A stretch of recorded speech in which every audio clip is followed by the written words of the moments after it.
हजरत अबू हुरैरा रज़ियल्लाहु ताला अन्हु आप फरमाते हैं कि मेरे करीम नबी ने एक दिन सहाबा की जमात में मेरे आका ने सहाबा किराम की तरफ आपने मुतवज्जो होकर के फरमाया,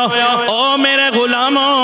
क्या मैं तुम्हें एक ऐसी चीज की खबर ना दूं, कोई ऐसा अमल ना बताऊं जिस अमल की बरकत से अल्लाह तुम्हारे सारे गुनाह भी माफ कर डालेगा और तुम्हारे दर्जात भी बुलंद कर डालेगा,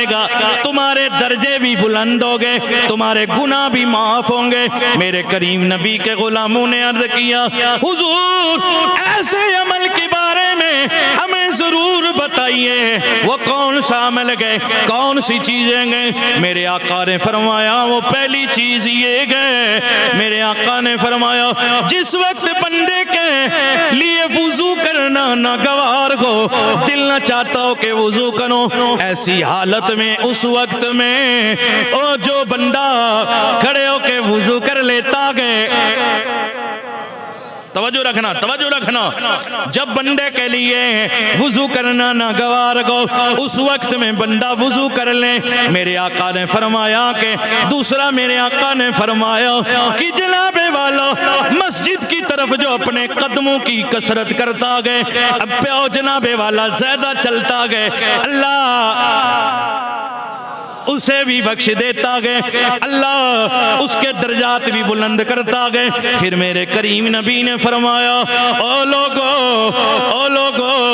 जो बंदा एक नमाज पढ़ने के बाद दूसरी नमाज का इंतजार करता गए, अल्लाह करीम उसके गुनाह भी माफ कर देता गए, उसके दर्जात भी बुलंद कर देता गए। फिर सहाबा ने अर्ज किया, हुजूर इन तमाम अमलों पर अल्लाह कितना अजर देता गए, कितना सवाब देता गए। मेरे करीम नबी ने फरमाया, लोगो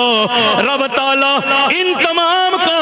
इतना अजर देता गए कि कुफार की सरहद पे हिमायत बिलाद इस्लाम में जो बंदा घोड़ा बांधता गए, इस कदर अल्लाह इन अमल करने वालों को उसका अजर देता है। बात समझ में आ रही है, दिल में भी जा रही है, अमल का भी इरादा बन रहा है कि नहीं है। अब कौन सा वक्त आएगा, ये दुनिया है, फिर कब्र है, फिर हशर है, और फिर जनाब वाला खरा खोटा अलग हो जाएगा। नसीब की बात है कि अल्लाह करम कर दे तो जन्नत, और पकड़े गए फंस गए तो गए फिर सजा के लिए। अल्लाह पाक आखिरत के तमाम अजाबों से हमारे हक में नजात के फैसले फरमाए, लेकिन हमें तो अल्लाह और उसके रसूल सल्लल्लाहु अलैहि वसल्लम के जो अहकामात हैं उन पर दिलो जान से अमल करना चाहिए कि नहीं।